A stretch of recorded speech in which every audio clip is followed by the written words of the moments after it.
Boa tarde. O privilégio é meu de estar aqui. É tão bom quando a gente pode dividir aquilo que foi nos dado, né? Então, é um privilégio mesmo. São muitas as informações, gente. Eu costumo ir nos lugares, eu sempre levo um caderninho, porque eu gosto de anotar, porque vocês sabem, a gente não consegue reter todas aquelas informações, né? Eu dividi essa palestra nos seguintes itens.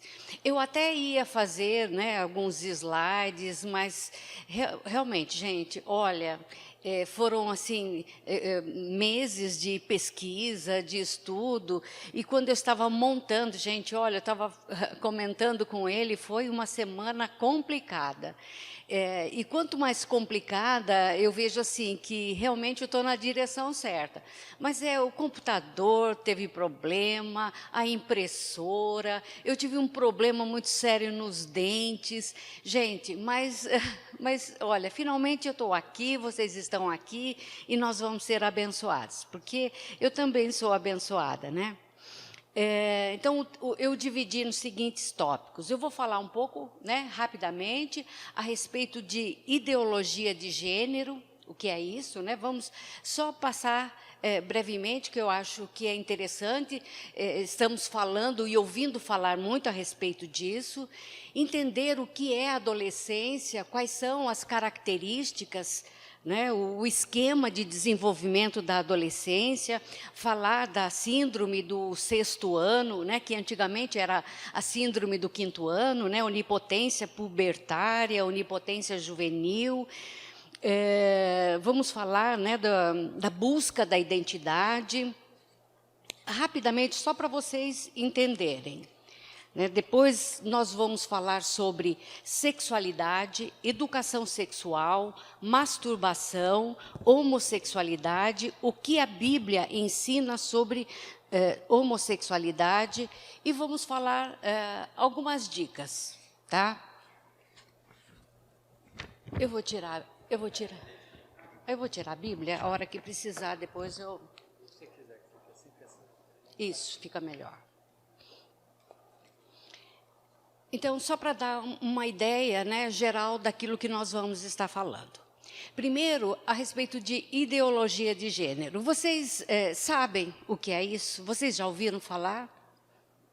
Já? Todo mundo já ouviu falar? Pelo menos acho que já ouviram, né? Então, trata-se de um conceito ideológico que tenta anular as diferenças naturais de cada sexo. Então, o que eles fazem? Eles negam a natureza humana do sexo feminino e masculino. Não há, para essas pessoas da ideologia, né, que criaram essa ideologia, não há para eles um homem natural e nem uma mulher natural. Masculinidade e feminilidade não existe para eles, né? E essa ideologia de gênero, ela afirma que as pessoas não nascem homem ou mulher, olha só, mas que eles conseguem essa identidade através da educação e da sociedade ao longo da vida. E que no contato com as pessoas, elas vão experimentando e conhecendo todos os gêneros, né? O homossexualismo, o travesti, né? Todos os tipos de identidade sexual, e depois elas vão poder escolher qual é o tipo, né, de gênero que elas querem. E elas vão aprender isso e vão poder experimentar todos esses tipos de comportamento sexual na escola. Então, esse tipo de ideologia vai ser experimentado, vai ser desenvolvido e vão ser papéis que vão ser desenvolvidos na escola. Olha como é importante, gente, a gente saber e entender as crianças vão experimentar nas escolas, o que as crianças vão vivenciar nas escolas. Nós temos que estar muito atentos e a igreja vai ter que entender muito bem aquilo que vai estar acontecendo nas escolas, tá?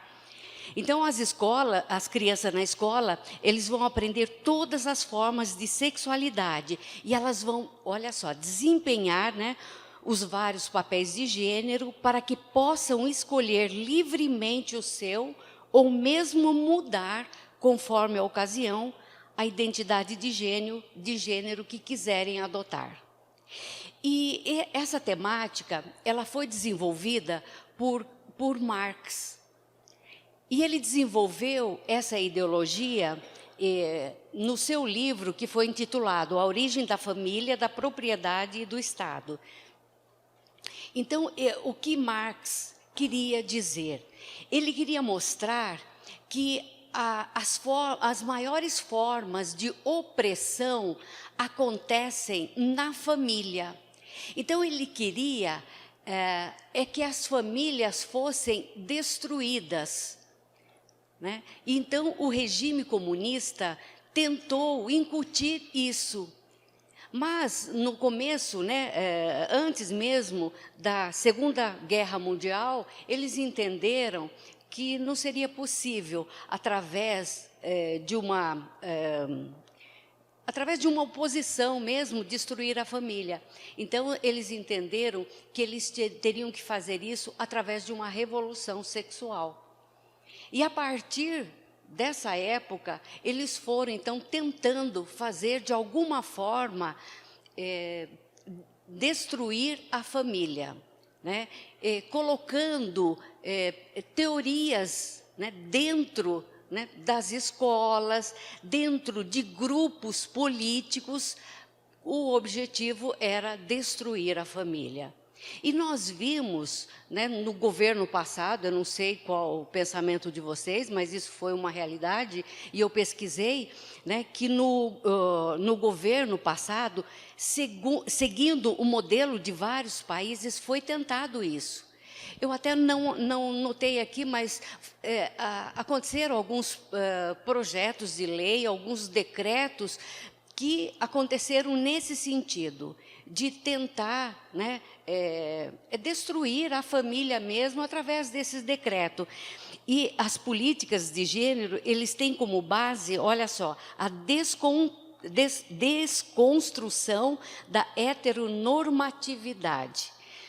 O objetivo a médio e longo prazo é a destruição da família.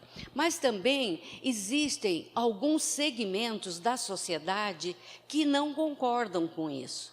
Eu estava lendo algumas reportagens de um escritor, né, do Rodrigo Constantino, que escreve para a revista Veja, que ele não é favorável a isso.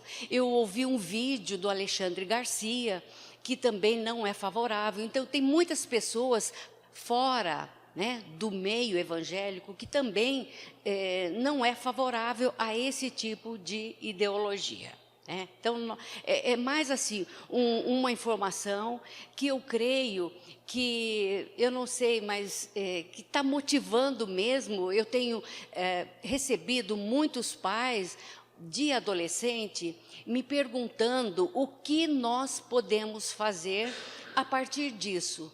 Mesmo porque, na última prova do Enem, a redação foi um tema da Simone de Beauvoir, né, que falava alguma coisa a respeito dessa ideologia de gênero. Então, muita discussão aconteceram em cima disso. Então, é um tema que está muito assim, comentado em função, né, daquilo que aconteceu no Enem do ano passado. Bom, o que nós podemos fazer como igreja? Isso daqui, eu acho que serve como reflexão, né, para os pastores, para os líderes. Nós devemos fortalecer os departamentos masculino, feminino, Ministério de Casais, fortalecê-los no sentido quê? De que eles se informem, de que eles saibam tudo aquilo que está sendo vinculado, né, e veiculado, que eles entendam tudo o que está se passando. Eles têm que saber disso para que eles possam esclarecer as nossas crianças, os nossos adolescentes, porque eles vão ser questionados lá. E eles vão chegar em casa, vão ouvir uma coisa diferente dentro de casa e outra lá fora, na escola. Então, eles têm que estar muito certo daquilo que é o correto, daquilo que a palavra de Deus diz a respeito da criação do homem e da mulher, da criação, né, de como Deus criou o homem e a mulher. Então, é interessante que as igrejas estejam atentas a essa questão, porque vai ser cobrado muito deles, e a cabecinha deles vai ficar muito. Eu me lembro quando eu estudei num colégio católico, num colégio de freiras. E eu me lembro quando eu era pequena, porque eu fiz o ensino fundamental, e eu me lembro que eu ficava muito assim, eu pensava, mas eles estão falando da teoria da evolução, que o homem, né, não foi... Mas eu ficava assim, mas e a história de Adão e Eva? Isso dentro de um colégio católico. E eu não tinha, e a minha cabeça ficava confusa. Então, isso era um tema que não era esclarecido, mas, então você percebe? Agora, imagina esse tema, se não for, né, abordado e esclarecido dentro de casa, né? E lá fora, junto com os amigos. Então, gente, nós temos que esclarecer e conversar, sempre tendo um diálogo aberto, franco, tá? Com os nossos filhos. Tá claro? Vamos partir para a adolescência. Adolescência vem, né, da palavra adolescer, que é uma palavra latina que significa crescer, engrossar, tornar-se maior, né? E dos seres vivos, o ser humano é o único que passa por esse momento na vida, que tem esse maior crescimento, é o ser humano. E essa é uma das etapas que o ser humano tem as maiores modificações. Na infância, né, a criança ela vai crescendo, né, vai tendo aquelas modificações, mas é na adolescência que as modificações se tornam maiores. E outra, elas se tornam maiores porque a criança ou o adolescente, ele vai tendo consciência daquelas modificações. O início da adolescência, ele é muito nítido, porque as características físicas, elas vão sendo notadas. Mas o fim da adolescência não é tão claro, porque o desenvolvimento físico, ele não ocorre ao mesmo tempo que o desenvolvimento psicossocial. Então, fica difícil dizer quando é que aquela pessoa se torna um adulto. E quando é que a pessoa se torna um adulto? Quando é que nós podemos dizer que alguém se tornou um adulto? Nós costumamos dizer que adulto é aquela pessoa que tem condições de se manter de forma independente, independente econômica e emocionalmente, que não depende mais dos pais para viver, que pode ter uma vida além daquela que os pais davam para ele, né? Agora, qual é esse período, né? Como que nós podemos delimitar qual é a faixa de idade que corresponde à adolescência? É complicado a gente dizer, porque várias organizações estipulam uma faixa. Em primeiro lugar, a Organização Mundial da Saúde, ela estabelece o seguinte período para a adolescência: de 10 a 19 anos. A ONU, ela estabelece de 15 a 24 anos. E no Brasil, o Estatuto da Criança e do Adolescente, ela diz que a criança, ela é criança, né, até 12 anos incompleto. Então, o adolescente é adolescente de 12 a 18 anos.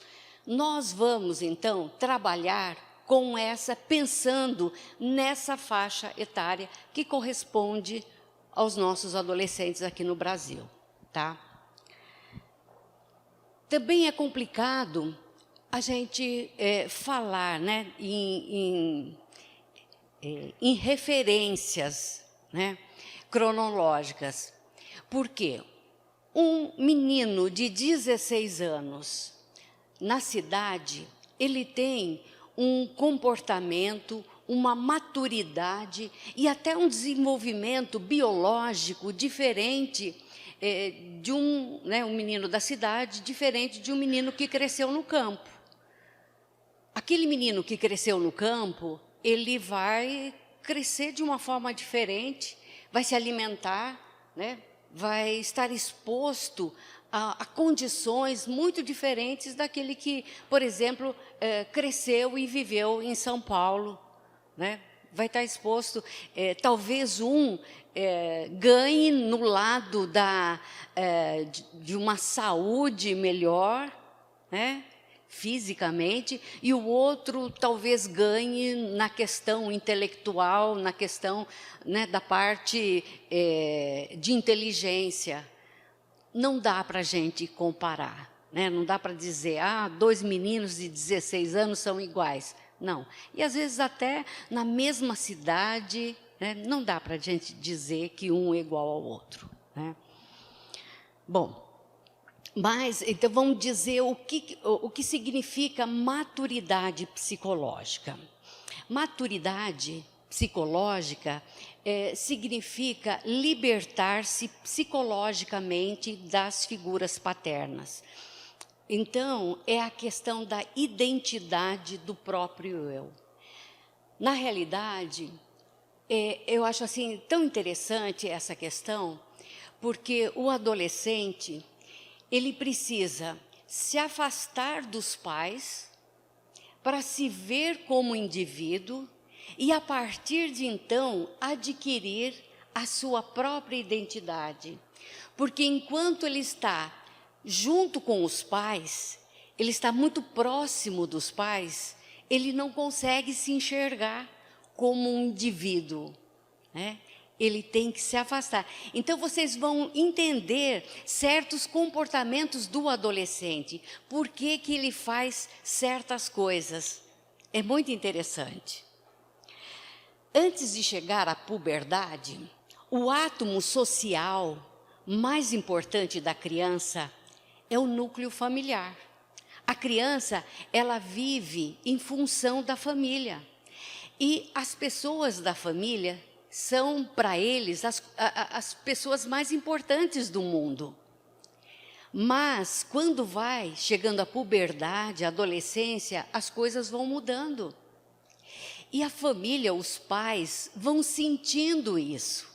E não entendem as coisas como vão acontecendo, né? Por isso que é uma fase de muito conflito para ambos os lados. É muito difícil para aquela criança que está vivenciando a puberdade, para aquele adolescente, mas é conflituosa para os pais também, porque eles também estão vendo aquela situação e não estão conseguindo entender aquilo que está acontecendo.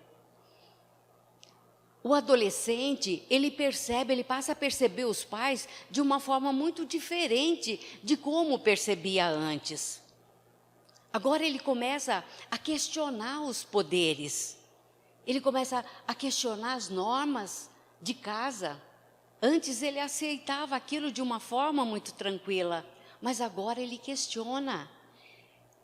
Ele tenta escolher o seu próprio caminho, porque ele está em busca de uma autonomia, de uma independência. Ele começa a estabelecer vínculos com pessoas que ele entende que são importantes para ele, e não com pessoas que os seus pais entendem que são importantes para ele. E não aceitam mais de uma forma simples aquilo que os pais entendem que seja o melhor para eles.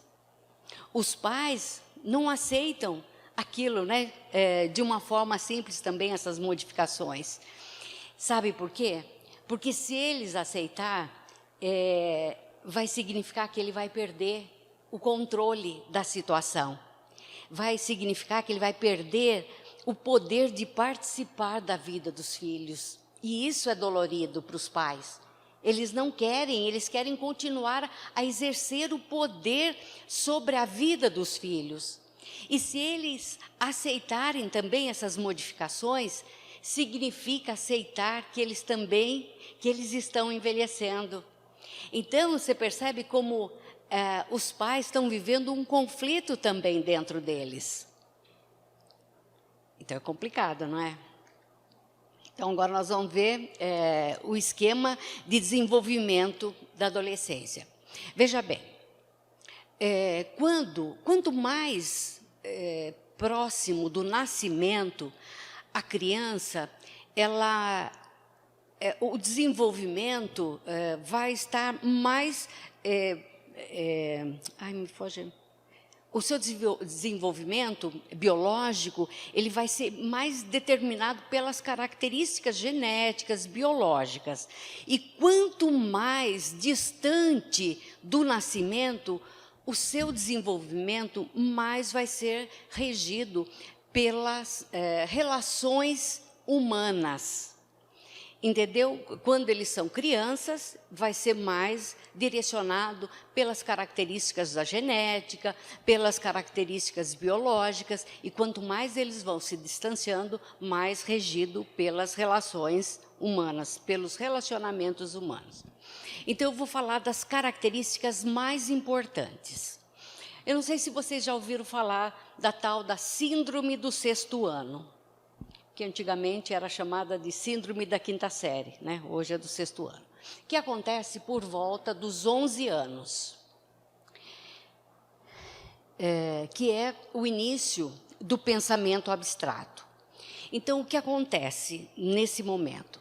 Internamente, o menino, a menina, se desorganiza para poder se organizar como adolescente.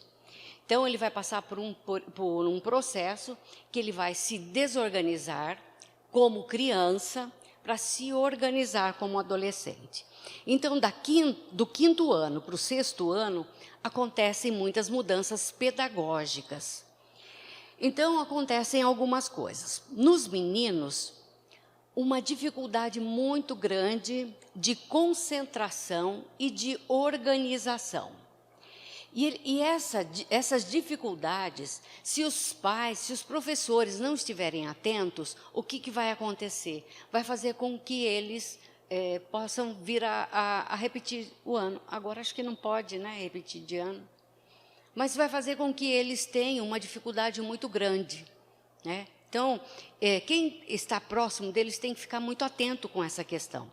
As meninas, elas vão ter mais sintomas físicos, tontura, mal-estar, dores generalizadas, mas sem causa física nenhuma.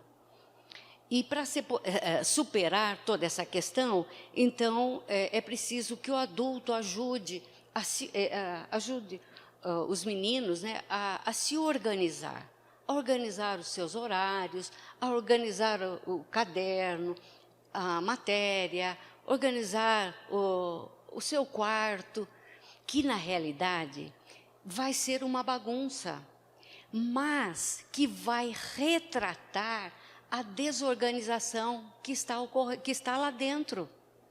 Então não adianta o pai, a mãe, ficar pegando no pé daquele adolescente, daquele pré-adolescente, que está totalmente desorganizado, que está em processo de organização.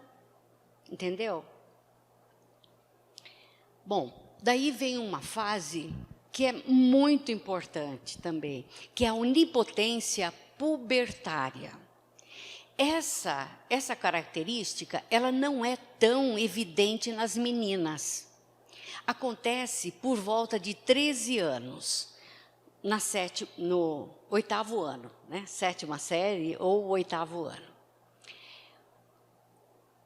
O menino, ele já não se sente mais criança, mas ainda não se reconhece como adolescente. E acontece uma coisa muito interessante. É um renascimento, é um novo parto, é uma puberdade psíquica. Ocorre porque a criança cresceu bastante e já não se cabe mais dentro da família psíquica original. Ela precisa de muito mais coisa do que aquela família de origem pode oferecer no momento. Então, o que acontece?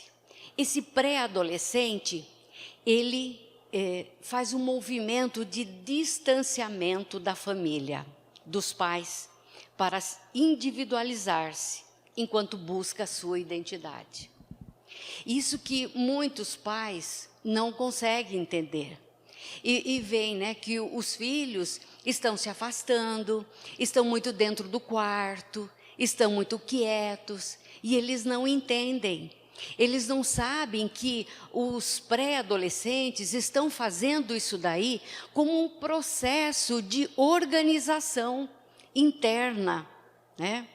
Para criar a sua própria identidade. É algo que ele realmente precisa naquele momento, né? Ele se opõe a tudo que é pedido, desobedece às normas, mede forças, inteligência, desconsidera tudo o que possa ferir o seu ego, transforma o não consigo em não quero. Muitas coisas que ele não consegue fazer, ele não quer admitir que ele não consegue. Então, ele diz que não quer fazer, né? É inseguro pela falta de maturidade, então precisa mostrar segurança para poder se autoafirmar.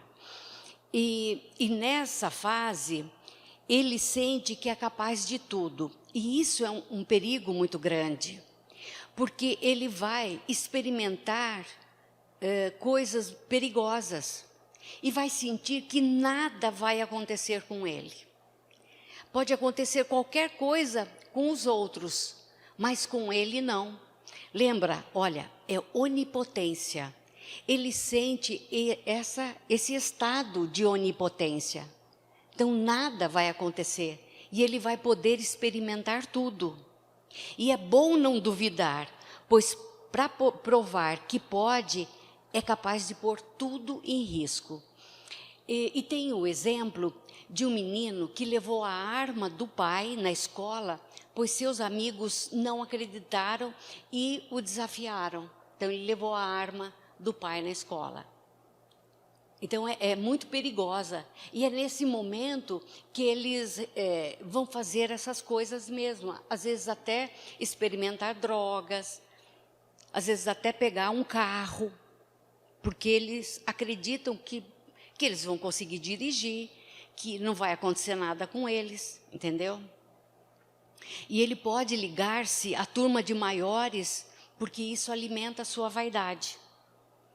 Mas existe um problema, porque daí ele vai adquirir o comportamento dos meninos mais velhos. E esse é um problema sério, né? Com relação à droga, a motivação para o uso de droga nessa idade é oposição aos pais, fazer oposição aos pais, curiosidade, é um desafio ao perigo, autoafirmação, uma necessidade de ser aceito, principalmente pelos mais velhos. E nas meninas, é mais comum que essa fase se expresse, sobretudo, na revolta, nos momentos em que se sente incompreendida e injustiçada. E as meninas, elas também vão sofrer se elas verem alguém sendo injustiçado. Elas ficam agressivas, respondonas, resmungonas. Uma outra característica na adolescência, que é também muito importante, e é uma continuação dessa característica da anterior, que é a onipotência juvenil. A anterior era pubertária, essa é juvenil, que acontece entre 16 e 17 anos. E essa é mais forte e mais tumultuada do que a anterior. Nessa característica, o adolescente sente-se o dono da verdade, capaz de tudo, ele se sente o mais inteligente, o mais poderoso, ele se sente só com direitos, sem deveres, questiona porque não fazem o que ele considera seu direito, tem baixa resistência à frustração. Um estranho merece mais crédito do que seus pais, não permite que nada seu seja tocado, ao mesmo tempo que não respeita o que é dos familiares. Ele é mal educado, grosseiro, agressivo em casa. Ele é fino e educado na casa dos outros. Irrita-se quando a família se preocupa com ele, mas gosta quando um estranho faz isso. Não aceita limites, sente-se capaz de superar todos os desafios e dá a maior ênfase em afastar-se da família. E a turma adquire grande importância, né? E a motivação para usar droga nessa fase, ele pode fazer tudo o que quiser, ele tem esse direito. E é interessante que a sociedade norte-americana incentiva muito, dá muito valor para esse período, e emprega muitos adolescentes nessa idade. E aqui no Brasil é uma pena, né? E seria muito bom que aqui no Brasil fosse incentivada, essa fase fosse incentivada, né? Que fossem dados empregos, porque eu vejo que um dos grandes problemas do adolescente nessa fase é ficar muito ocioso. Ele vai para a escola, ele volta, daí ele tem um período muito grande que ele fica ocioso. E daí que surgem as maquinações, daí que surgem, né, muitos problemas. Se ele tivesse oportunidade de trabalhar, de se envolver com outras coisas, né, muitos problemas deixariam de acontecer, né? Uma outra característica é a contaminação do comportamento. O que um faz, o outro quer fazer. E na busca de seus valores, ele sempre vai olhar aquilo que o outro faz, porque aquilo que o outro faz vai dar segurança para ele, porque ele já vê que o outro está sendo aceito por aquilo que ele faz, então é mais fácil para ele. Ele não tem que se arriscar, fazer e ver se os outros vão aceitar. Ele já está vendo que os outros estão aceitos, então é meio, né, caminho andado. E tem uma coisa muito importante, gente. Quanto mais equilibrado for o jovem, menos acentuada e conturbada vai ser essa fase. E quanto mais nítida for essa fase, mais sofrida, né, deve estar sendo a passagem pela adolescência, tá? Embora seja uma característica, né, a gente vai ver que se ele estiver passando por ela de uma forma muito intensa, né, é porque a gente tem que avaliar bem e tem que buscar, né, e ver se a família que não está entendendo, né, que está acontecendo, né, que ele está sofrendo daquele jeito, né, é um meio, o que está acontecendo para fazer com que ele não se sinta tão aceito, ele não se sinta tão amado, né? A gente vai falar um pouquinho mais sobre isso mais para frente. Uma outra característica são as 3 perdas importantes que o adolescente sofre. Em primeiro lugar, é a perda do corpo da infância. Aquele corpo que eles conheciam e que não dava trabalho nenhum para eles. Era um corpo tranquilo, né? E, de repente, eles veem tantas modificações, tantos conflitos por causa daquele corpo, né? E, de repente, mudando tudo, né? O corpo, ele fica assim, tão... fugiu o termo, mas ele vai pegar uma coisa, desastrado, ele vai pegar uma coisa, ele esbarra em tudo, ele derruba, leva bronca, né? E não consegue entender por quê, né? Acontece o seguinte, o cerebelo, né, que é uma parte do cérebro que fica aqui atrás, ele não acompanha, né, tão rapidamente o crescimento dos membros do adolescente. Então, o cerebelo ainda faz a leitura que o braço do adolescente ainda é pequenininho, mas o braço cresceu. Então, o adolescente vai pegar um copo e, de repente, derruba aquele copo, né? Porque o braço está grande, o cerebelo programou, né, o movimento imaginando um braço pequeno, mas o braço está grande. Então, se o adolescente, né, faz essas coisas, não é culpa dele, mas ele leva a bronca. Né? Mas a prática de esporte e o processo normal vai acontecer. Né? O cerebelo vai entender que o braço, que a perna cresceu e ele vai deixar de ser desastrado. Né? A segunda perda é a perda dos pais da infância. Aqueles pais que eram verdadeiros heróis, aqueles pais que nunca erravam, e principalmente aqueles pais que o aceitavam de forma incondicional. Agora os pais já começam a questioná-la. Agora os pais já colocam, né, uma condição para aceitá-lo. E eles sentem essa perda. A terceira perda é a perda do papel sociofamiliar infantil. Eles não são mais crianças. E muitas vezes eles são tratados como tal. Mas eles não são adultos, mas muitas vezes eles são cobrados como tal. E eles, de repente, não sabem, né? Eles são crianças ou são adultos? E eles estão em busca de uma definição da sua identidade. Por outro lado, os pais também sofrem um luto. Eles também sofrem a perda daquela criança que era, né, toda meiguinha, toda obediente, que fazia tudo aquilo que o pai, que a mãe pedia, e de repente estão lá com uma criança, né, crescida, rebelde, que não faz mais aquilo que eles querem, né? E eles têm que processar o desligamento daquela criança.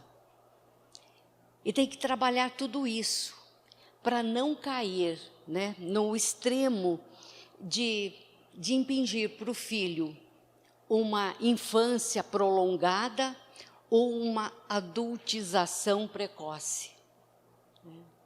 Então, é difícil para os dois lados. Outra característica é a busca da identidade e aquisição da independência. E é claro que é na família que surgem os maiores conflitos em busca disso, né? Porque, ao mesmo tempo que o adolescente, ele quer a sua independência, ele quer ser emancipado, mas, ao mesmo tempo, ele se ressente se a mãe ou o pai deixam ele muito solto. E isso é uma verdade. Eu me lembro, né, de alguns casos que eu atendi no consultório, que eram 2 meninas, e as 2 meninas, elas se queixavam que os pais, especialmente a mãe, que especialmente a mãe deixava ela fazer de tudo.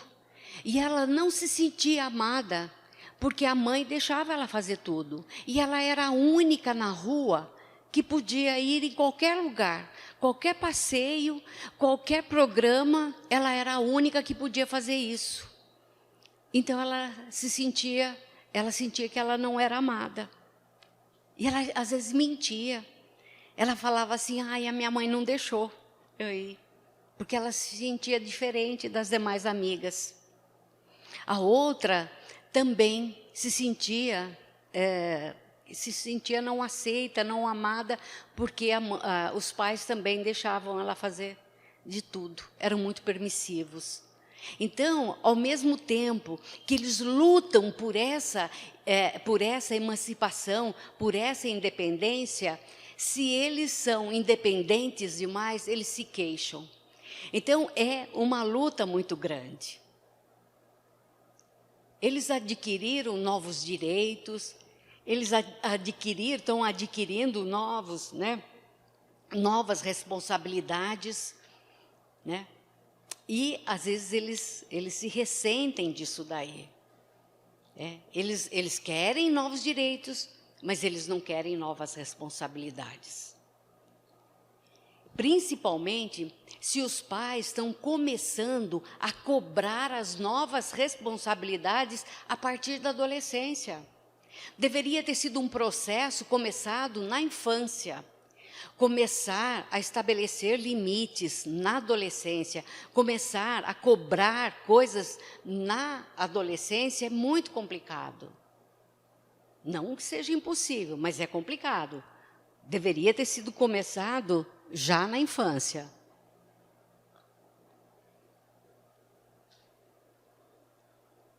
Mas essa busca, né, de identidade, de independência, então é assim, uma hora ele quer e outra hora ele se ressente quando ele acha que os pais não amam quando liberam. Mas o que eles fazem, né? Eles pedem opinião, se os pais dão, eles fazem questão de fazer exatamente o contrário, porque eles não querem que os pais fiquem, né? Assim, eles não querem que os pais controlem a vida deles. Não querem, né? Que eles acham que os pais vão abafar a personalidade deles, né? Outra coisa, essa busca da identidade é complicada, né? E isso vai demorar um certo tempo. Eles precisam desse tempo. E eles precisam de alguém, de uma referência muito importante. Veja bem, quando a criança tem mais ou menos 7 anos, até os 7, 8, 9 anos, ela se liga muito no pai. Principalmente o menino se liga muito ao pai. Vai chegando na adolescência, ele vai se distanciando do pai.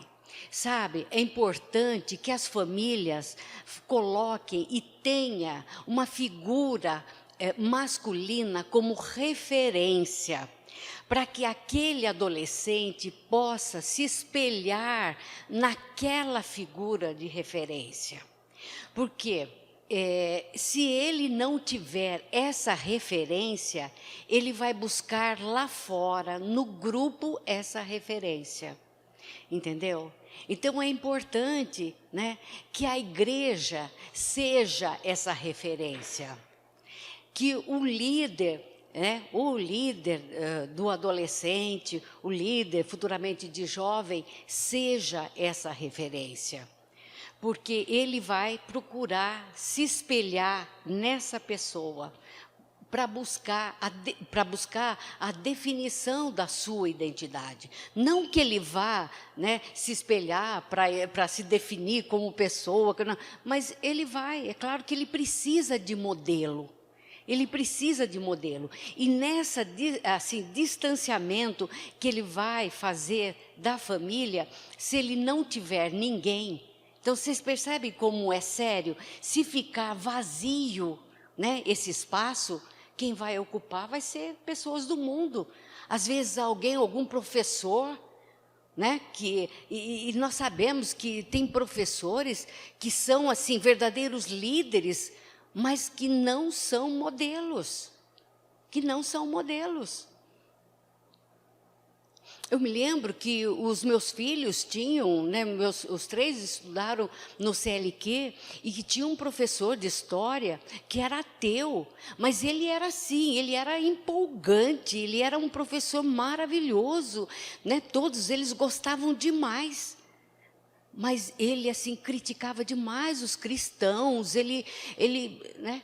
Então eu pensava, ainda bem que os meus filhos têm, né, conhecem a verdade, conhecem, né, frequentam uma igreja que dá bases, que tem a base em casa, porque eu via os amigos como, nossa, como gostavam daquele professor.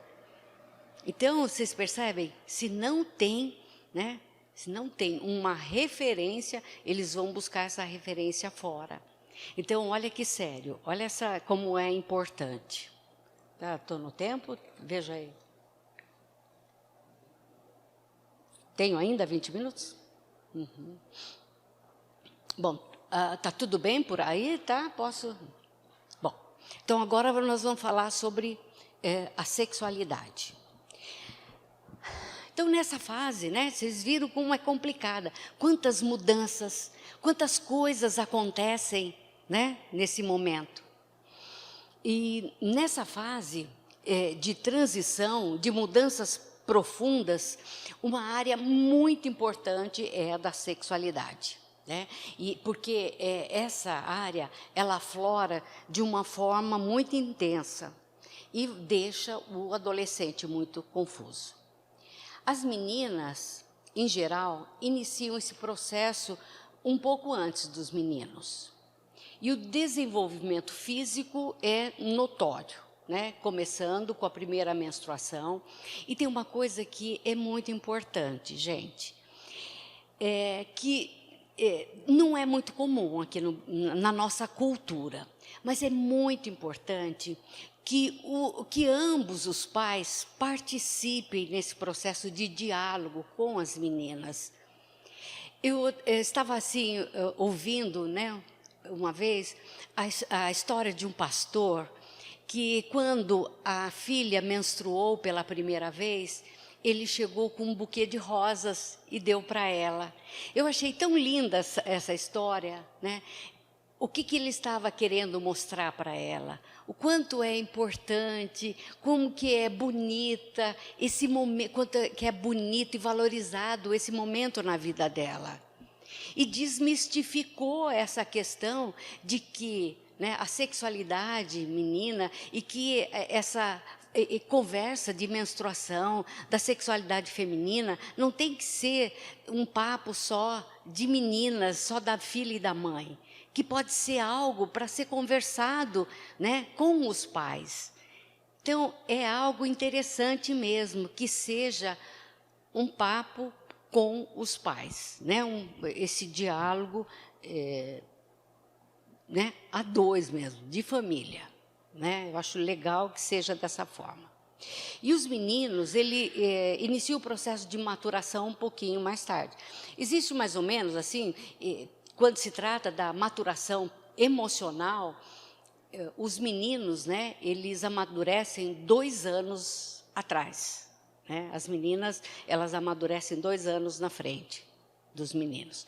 E na questão sexual, os meninos um pouco, né, mais tarde.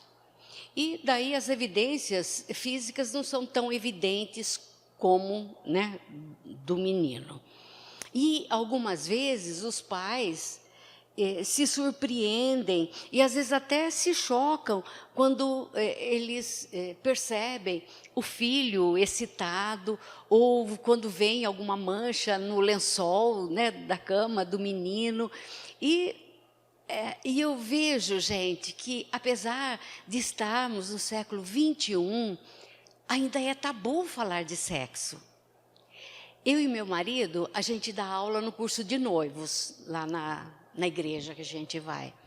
E numa das lições, né, que é a parte de sexo, né, de intimidade conjugal, então a gente separa, né, os meninos das meninas, e a gente vai conversar, e é impressionante.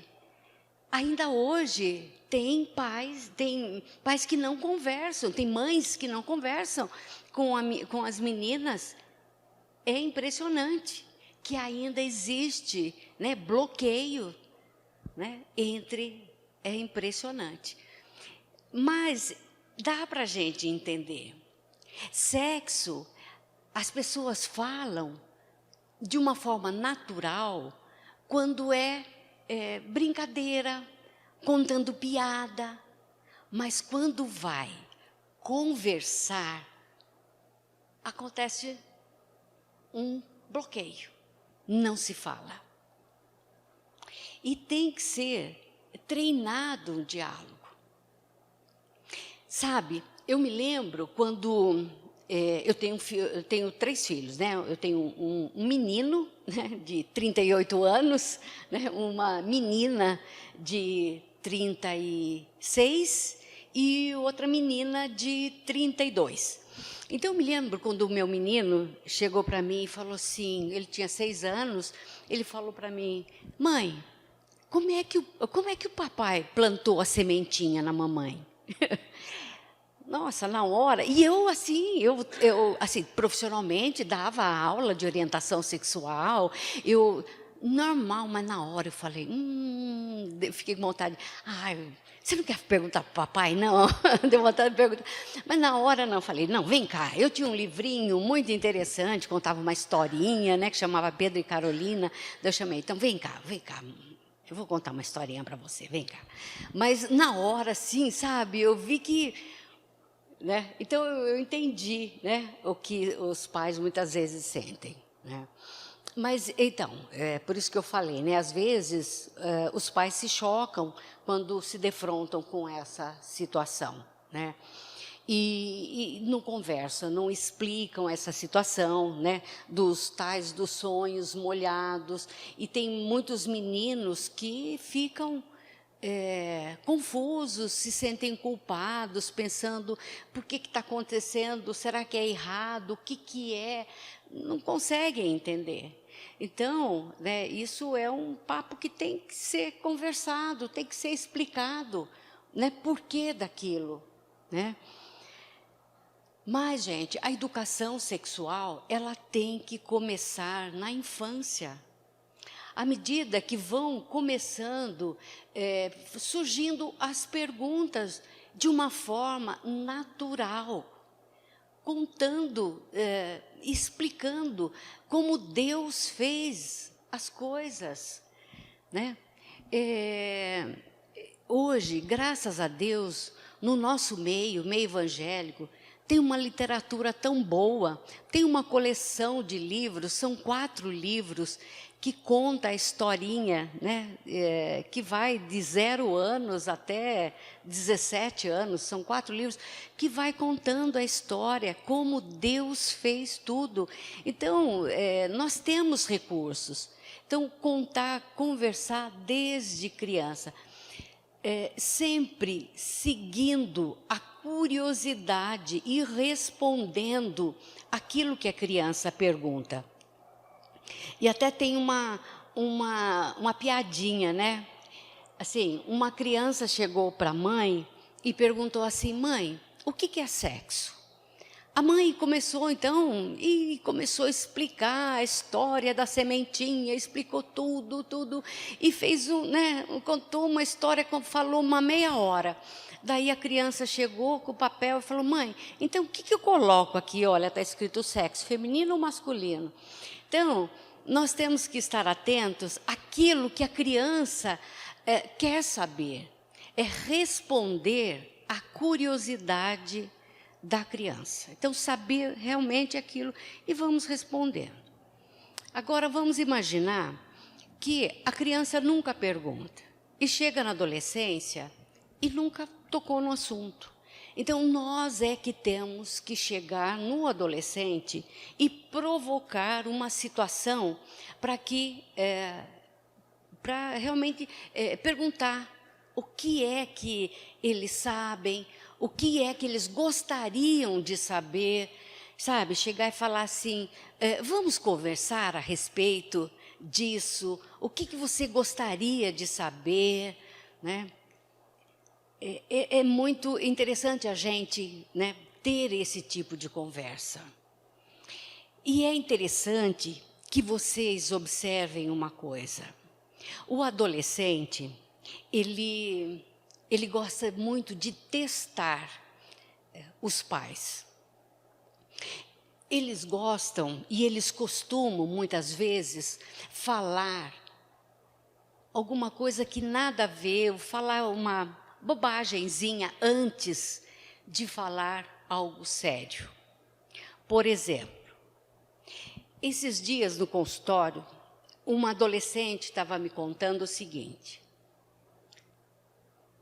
Na escola, uma aluna lá caiu no recreio. E ela chegou na casa dela e foi contar para a mãe que aquela aluna da escola caiu. E a mãe deu maior bronca nela porque ela riu. E ela ficou muito chateada. Veja bem, o que na realidade aquela adolescente estava esperando da mãe é que a mãe falasse algo assim. Realmente, quando a gente vê alguém cair, a gente tem um instinto natural e a gente ri. Ela não estava esperando levar uma bronca, mas ela esperava ser compreendida naquela situação. E é uma realidade. Aquela mãe poderia ter simplesmente falado, filha, realmente, quando a gente vê alguém cair, a gente tem uma tendência natural de rir. Mas ela poderia depois falar, mas e a menina? Machucou? Alguém foi lá ajudar ela? O adolescente, ele não precisa mais de sermões morais. Sabe por quê? Porque as questões morais já foram internalizadas pela criança quando ela tinha 8 anos. Na adolescência, o que o adolescente precisa é estabelecer parcerias. Como é que aquele adolescente poderia mais tarde, ou aquela adolescente poderia mais tarde chegar para a mãe e falar assim para a mãe, mãe, eu beijei beijei um menino. Ela não se sentiria à vontade de falar. Por quê? Porque a mãe, quando ela contou que deu risada quando a amiga caiu, a mãe deu maior bronca nela. Como é que a mãe reagiria quando ela contasse, aliás, que ela deu um beijo? Então, nós precisamos aprender a ouvir o adolescente e prestar atenção. Eles sempre vão chegar. E sabe, gente, e isso, olha, eu vejo assim, eu vejo que Deus é maravilhoso, né? Só nessa semana, eu tive 2 desses exemplos, que era exatamente para eu trazer aqui para vocês. De que o adolescente vem com um assunto nada a ver, com um assunto simples, para depois introduzir algo mais sério. Uma outra adolescente, ela veio contar uma outra situação. Ela é representante de classe e num dia que estava meio frio, um colega, né, chegou e pediu e ligou o ventilador da sala. E ela assim pediu, falou assim, olha, todo mundo está com frio, eu posso desligar o ventilador? E o menino falou assim, não, eu estou com frio. E ele estava com blusa. Deixa mais um pouco, que eu estou com calor. Daí ela deixou, daqui a pouco ela foi lá. Eu posso desligar? Todo mundo está com frio. Não, deixa mais um pouco. Daí ela deixou mais um pouco, voltou lá, falou assim, mas tira a sua blusa, que daí você não vai sentir mais, né? Você vai sentir calor. Você tirando a blusa, você não vai sentir tanto calor. Daí ela passou mais um pouco e ele não queria desligar. Daí ela pegou e gritou com ele e falou brava, né? Deu uma... E chegou na hora do almoço, ela contando para os pais, e os pais deram uma maior bronca nela. E falou assim, você não poderia ter falado com ele desse jeito, onde já se viu você falar... e eles não reconheceram que ela deu 2 ou 3 oportunidades para o menino, né? E ela foi adequada. Só que o menino foi... Eles não pensaram né, que a baixa tolerância à frustração é uma das características da adolescência. E até que ela conseguiu resistir bastante, né?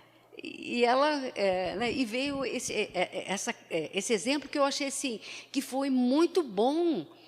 De repente, ela veio e falou assim para mim, os meus pais não me entendem.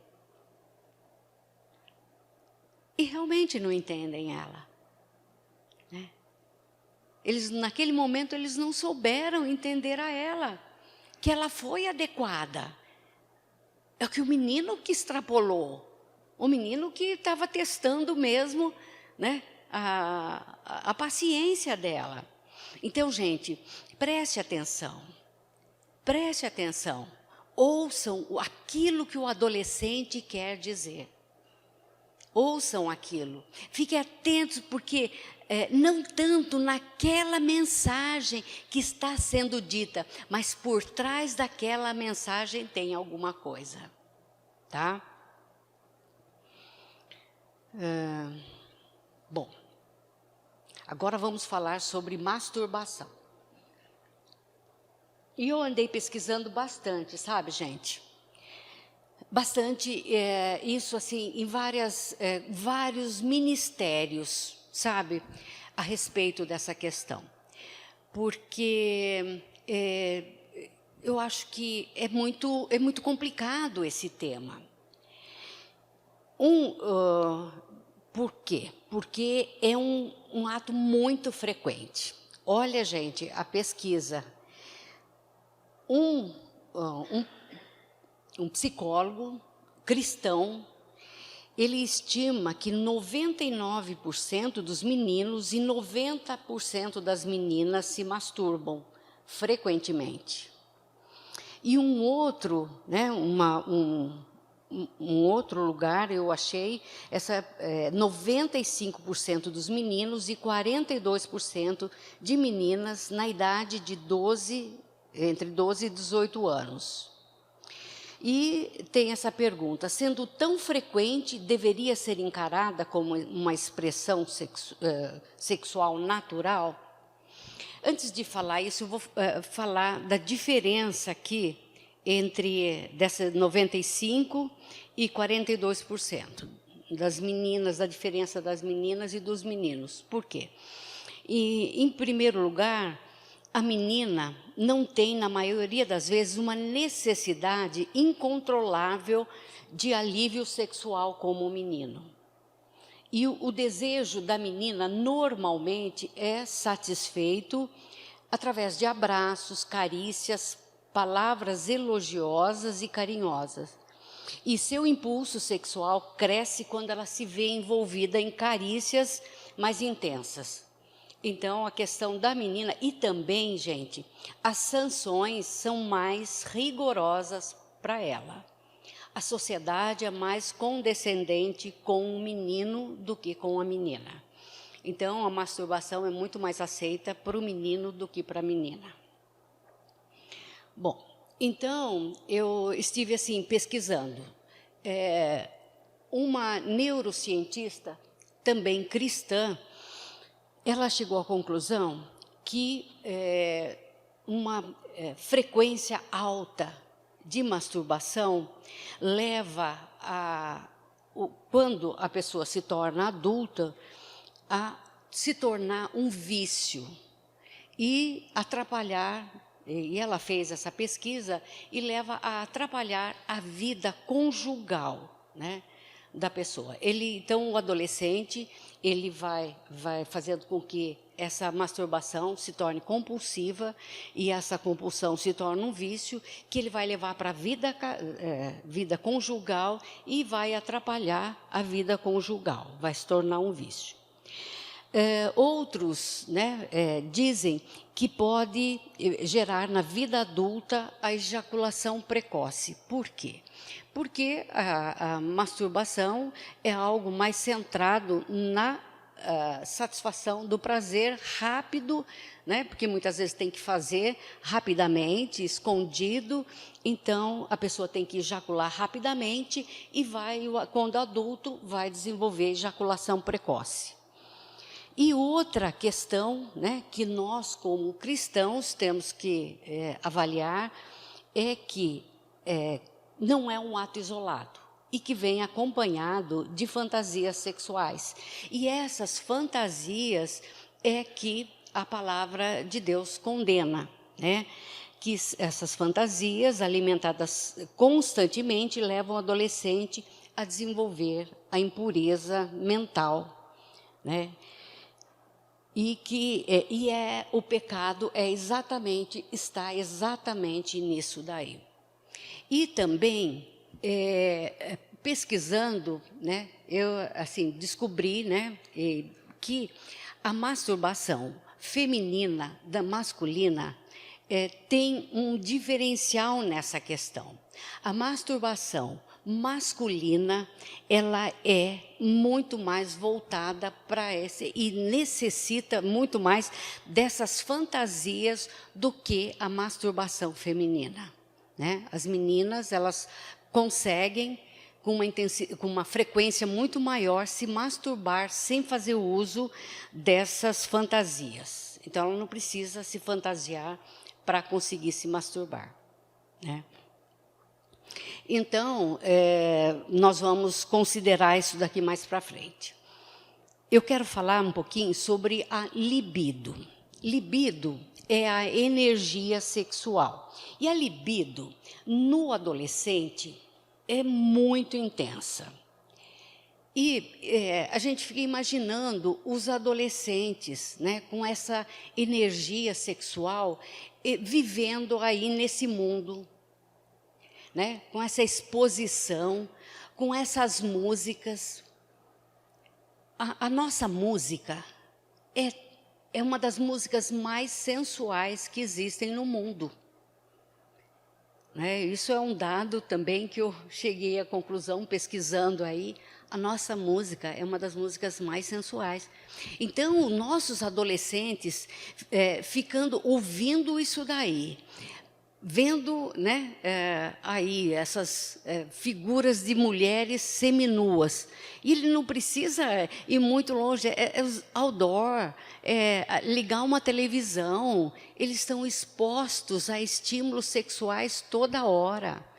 Então, é muito complicado para ele, né, que decidiu viver uma vida cristã pura e casta. Não é fácil, né? E com toda essa energia sexual, né? Como fazer, né? Então, nós como igreja, nós temos que oferecer alternativas, né?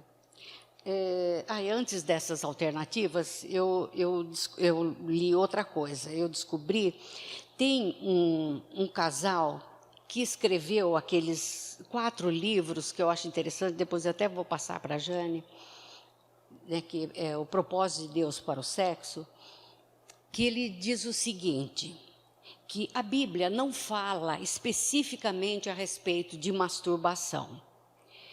E ela fala, né, Jesus fala, né, Jesus condena os desejos impuros. Então, ela diz o seguinte, né, o casal é Stan e Brenda Jones, diz o seguinte: se você usar imagens mentais que transformam outras pessoas em objetos sexuais, quando você for adolescente, será muito mais difícil para ter um relacionamento conjugal feliz, altruísta e amoroso depois. a masturbação em geral não é uma questão tão importante que as pessoas devam ficar sobrecarregadas de preocupação. Porque o adolescente, ele vive massacrado pela culpa, né?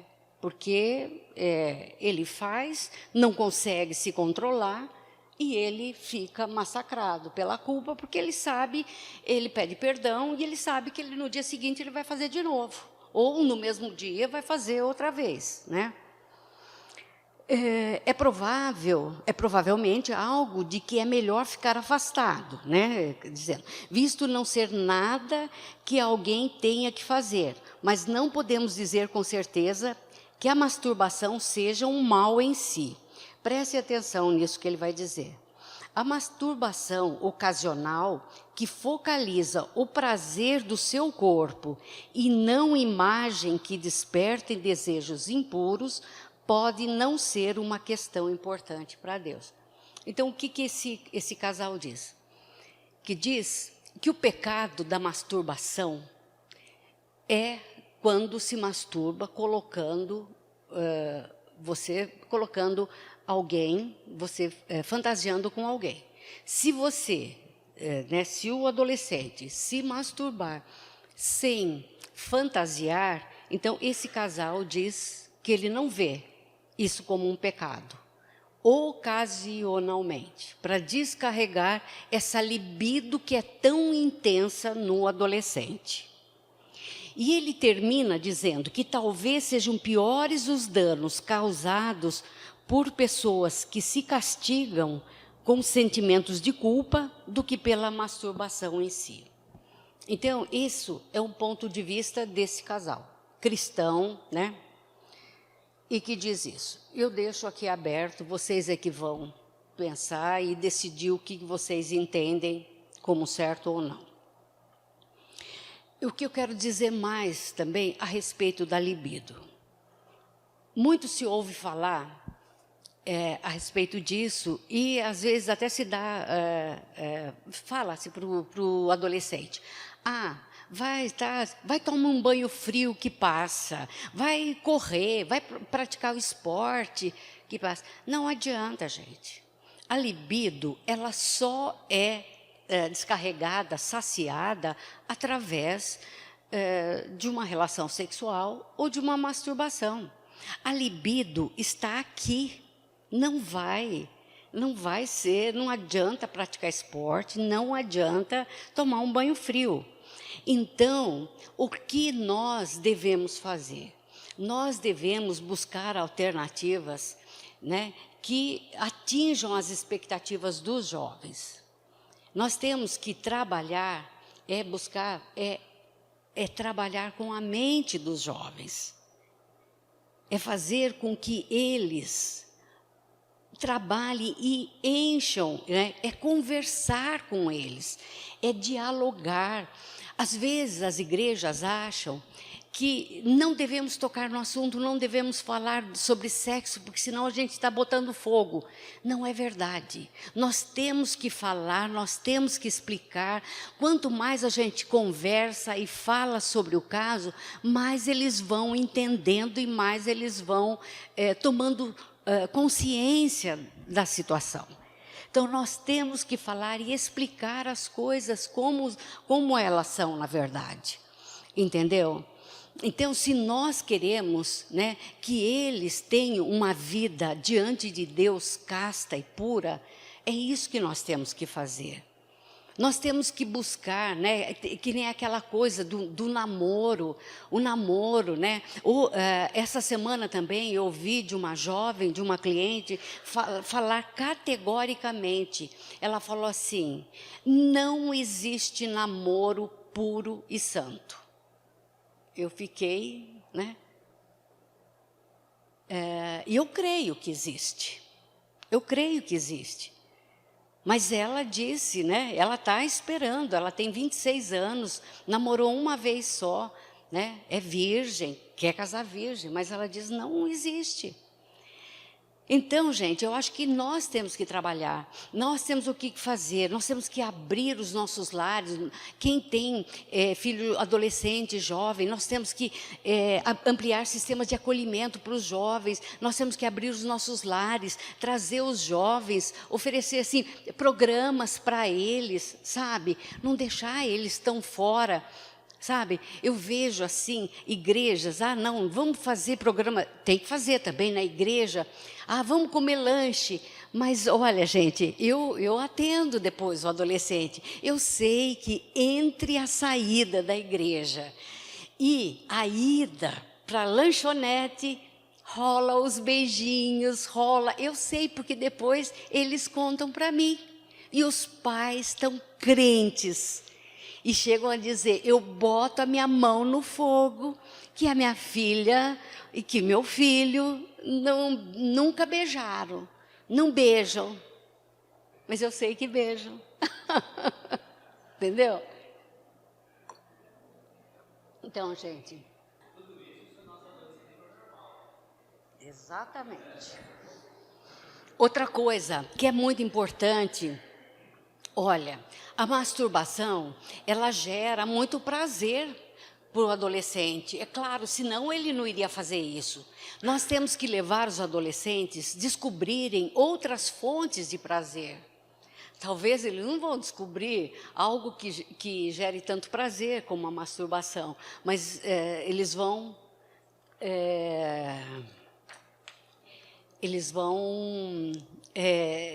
descobrir, descobrir algumas coisas que gerem prazer também na vida dele. Porque hoje o que gera prazer para o adolescente? É iPad, é videogame, é celular, entendeu? Descobrir outras formas de prazer.